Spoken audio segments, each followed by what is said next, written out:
Halo Aga Kareba, Baji-Bajiji, saatnya Anda menyimak berita Makassar bersama saya, Tia Anissa. Sejumlah berita menarik akan kami sajikan untuk Anda dan berikut 3 berita utama hari ini. Pengunjung hotel berbintang di Makassar tewas terjatuh dari lantai 18. Dianggap belum memiliki izin, gedung restoran cepat saji sedang dibangun di Jalan Bau Masepe, Kecamatan Ujung, disegel Satpol PP Kota Parepare. Memperingati Hari Pahlawan 10 November di Pinrang, ratusan penggemar sepeda ontel mengikuti lomba tarik tambang dengan sepeda dan lomba sepeda berjalan lambat menggunakan kostum ala pejuang.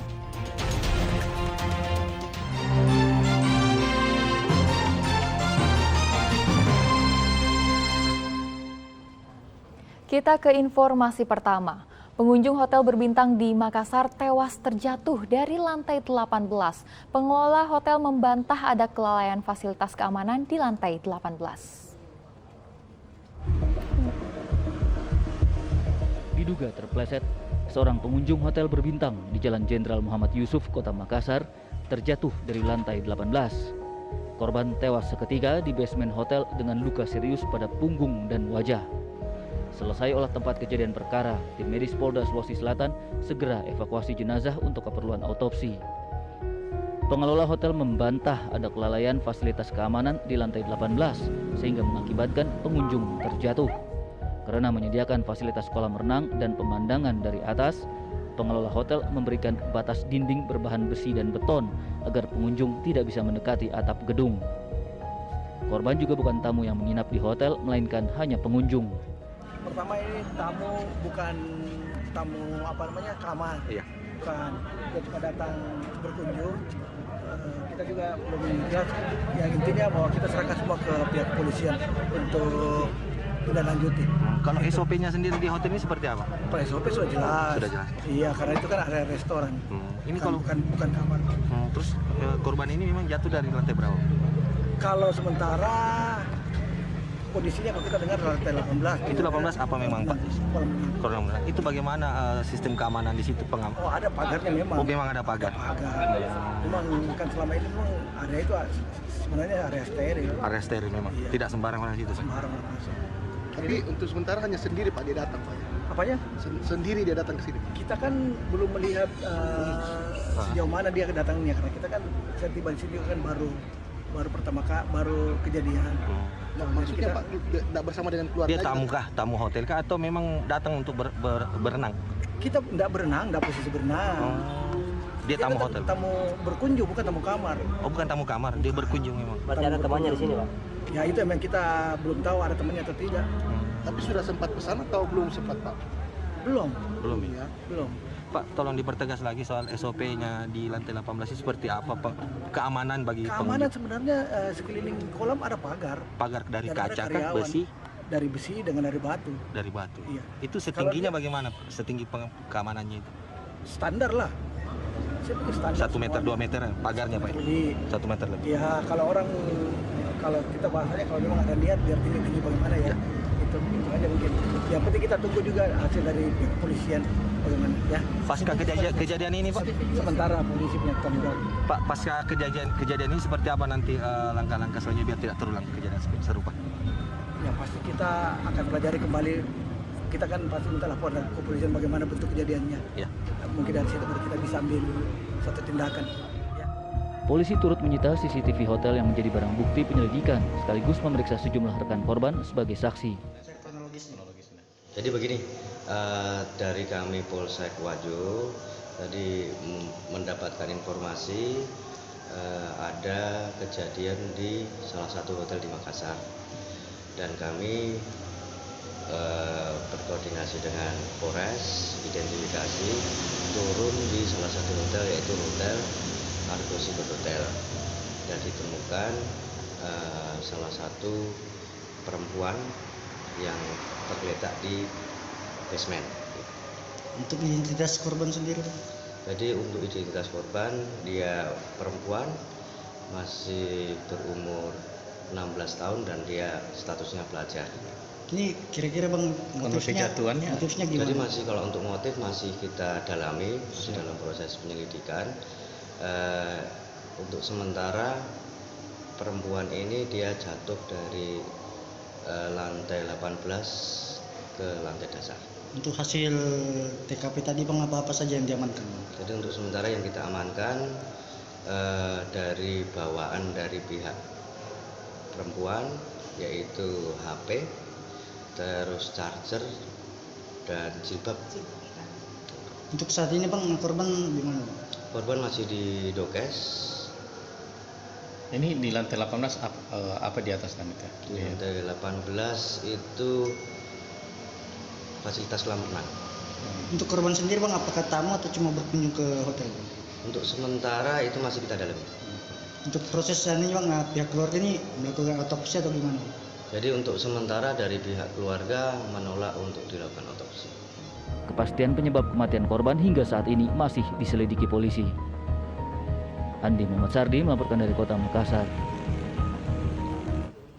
Polisi menciduk pelaku asusila yang meremas dada wanita yang sedang mengendarai motor di Kecamatan Lau, Kabupaten Maros. Sempat buron beberapa hari, pelaku asusila yang meremas dada wanita yang sedang mengendarai motor di Kecamatan Lau, Kabupaten Maros akhirnya diringkus polisi. Pelaku melakukan tindakan tidak terpuji usai melihat aplikasi di media sosial. Saat mengendarai motor, pelaku melihat korban berkendara motor sendirian dalam kondisi sepi. Pelaku memepet dan meremas dada korban, kemudian melarikan diri. Penyidik meringkus pemuda berusia 22 tahun ini di Kota Makassar setelah ada laporan korban. Penyidik Polres Parepare menangkap sopir mobil patroli polisi yang menabrak pengendara motor. Mobil patroli ternyata dikemudikan petugas ekspedisi.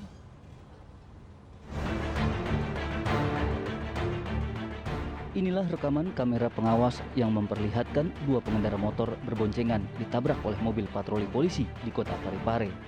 Usai menabrak korban, mobil polisi justru melarikan diri. Namun setelah diselidiki, mobil patroli yang terlibat kecelakaan ternyata dikemudikan oleh petugas ekspedisi. Mobil dinas tersebut hendak digunakan oleh Direktorat Sabara Polda Gorontalo yang dikirim dari Mabes Polri melalui jasa ekspedisi jalur darat. Pelaku memilih melarikan diri karena takut diamuk massa saat melihat warga berdatangan. Itu waktu menabrak Pak, kenapa tidak turun bantu ini Pak? Saya sempat turun, tapi Takut. masa. Oh banyak masa Pak di, oh takut begitu Pak di. Oh, Sempat turun Pak? Iya. Oh, tapi sampaikan orang itu untuk tolong itu. Enggak. kita Kita tahu ini dari masa takut di masa ya. Kenapa tidak melapor Pak ke polisi? kita lahir takut. Takut juga sama polisi Pak. Pengemudi mobil patroli yang merupakan karyawan jasa ekspedisi telah ditangkap polisi.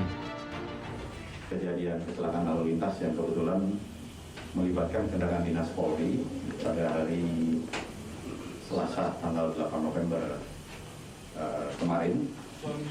Jadi dapat kami sampaikan bahwa di mana kejadian tersebut itu bertempat di nama daerahnya Samparaja di perempatan Jalan Kasuari, Kelurahan Ujung, Bulu, Kecamatan Ujung.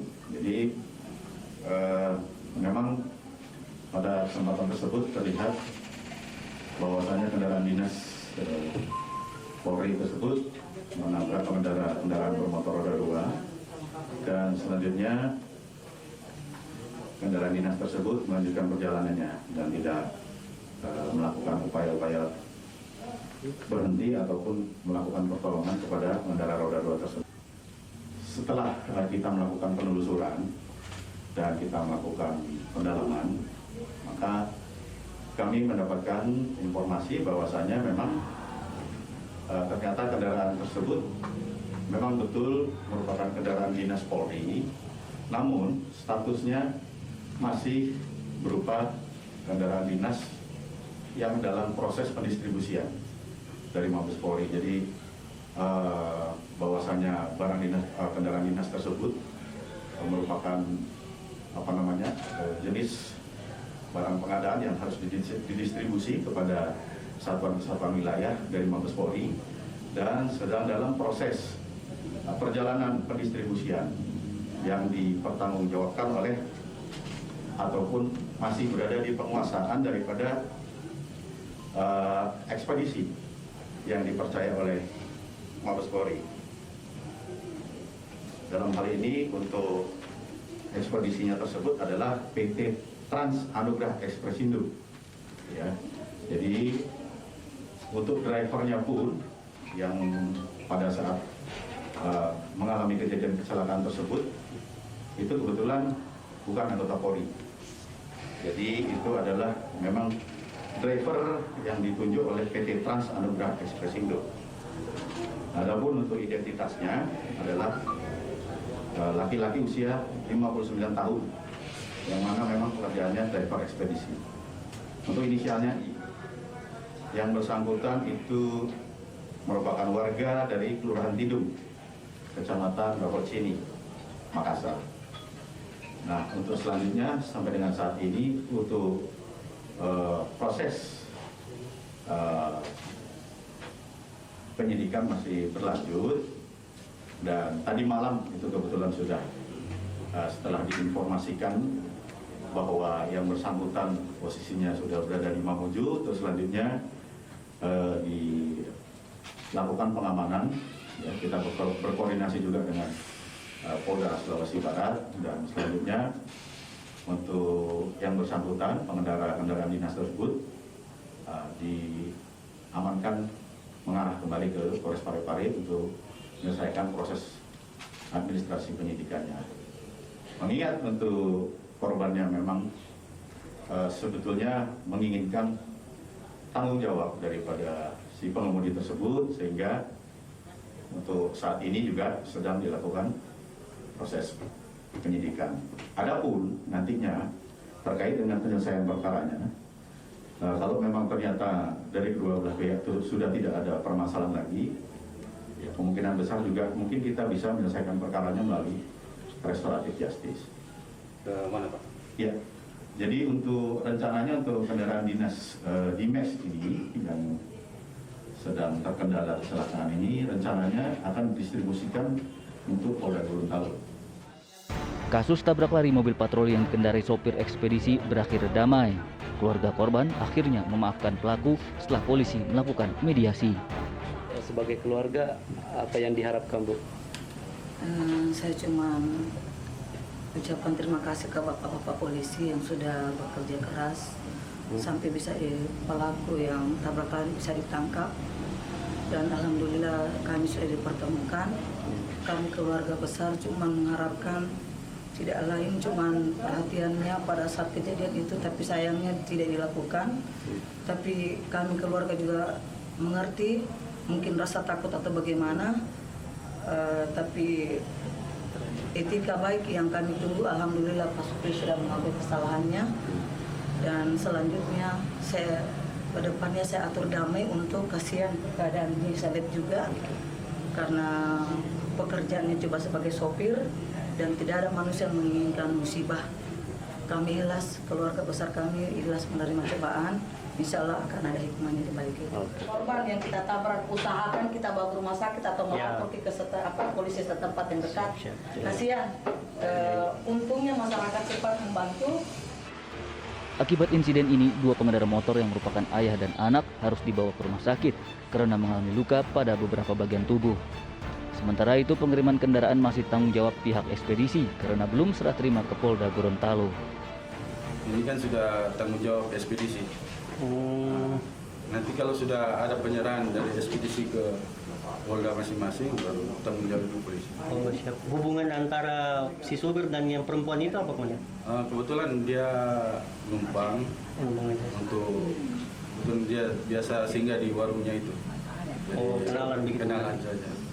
Tapi komandan, kalau dari penjelasan warga ini supir itu pakai baju polisi komandan. Bagaimana itu komandan? Bukan baju polisi itu, baju biasa. Oh, baju biasa begitu ya? Baju kaos.